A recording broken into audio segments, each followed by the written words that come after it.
Joséphine Guidi Wandja, première femme africaine agrégée et docteur d'État en mathématiques.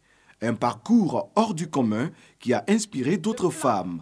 Parmi elles, Rita Kakuyao, professeure titulaire de physique atomique et moléculaire à l'université Félix Houphouët-Boigny de Cocody. Elle fait partie de la génération après celle de Joséphine Guidi Wandja. J'ai fait mon parcours universitaire à l'UFR, à la CELFAC de sciences. Donc j'ai fait les 4 années donc, de physique. Et quand j'ai fini, je suis allé faire donc, un doctorat. Et quand j'ai fini avec le doctorat, je suis rentrée en Côte d'Ivoire pour enseigner. Sur son chemin, elle a rencontré des obstacles. Elle a surtout vaincu les préjugés pour s'imposer dans un milieu réservé généralement aux hommes. Au départ, on avait l'impression qu'on était des gens sortis de l'ordinaire. Et je fais toujours comprendre aux gens que c'est une chance que nous avons eue de faire cette discipline-là. Mais c'est une discipline comme toute autre. Ces moments de fierté, Rita Kaku nous les raconte avec beaucoup d'émotion. Et chaque fois qu'on arrive à résoudre un cristal ou bien, si vous voulez, si j'arrive à faire une structure et que je peux publier, je suis fière de l'avoir fait. Chaque fois que j'arrive donc à former un étudiant qui devient comme moi, enseignant, je suis fière parce que je sais que j'ai contribué à la formation d'un certain nombre d'étudiants. Si Rita Kaku est professeure titulaire de physique atomique et moléculaire, Halima Camara, elle, est maître assistant à l'UFR en mathématiques informatiques de l'université Félix Houphouët-Boigny de Cocody. Née d'une mère institutrice, elle se frotte très tôt aux mathématiques.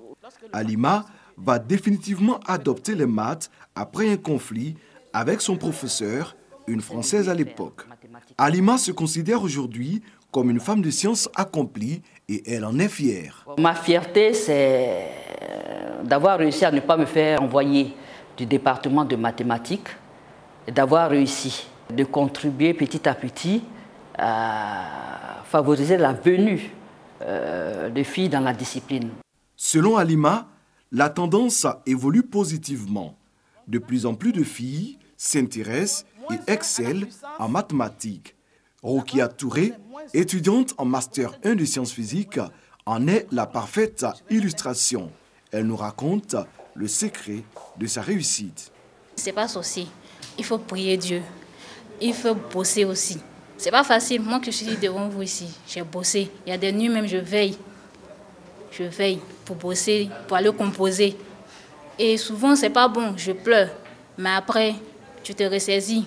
Pour Rokia, il existe des femmes et des filles capables d'exceller en sciences. Encore faudrait-il que l'État crée le cadre de leur épanouissement.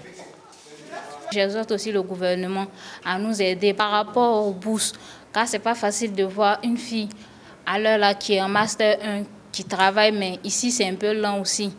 Si tu as pu avoir une bourse extérieure pour aller continuer les études là-bas, ça va vite et tu peux venir travailler au pays. Facteur FDJ. Le mythe autour des filières scientifiques, ces femmes sont en train de le briser et les hommes en sont conscients. Et aujourd'hui, quand on voit que la compétition entre femmes et garçons, c'est un peu à 50-50, c'est une fierté pour nous. Le 11 février marque la Journée internationale des femmes et des filles de sciences. L'objectif est de favoriser l'accès et la participation pleine et équitable des femmes et des filles à la science. Selon l'ONU, du fait de la discrimination généralisée dont elles font l'objet, les femmes occupent moins de 30% des postes de recherche-développement dans le monde.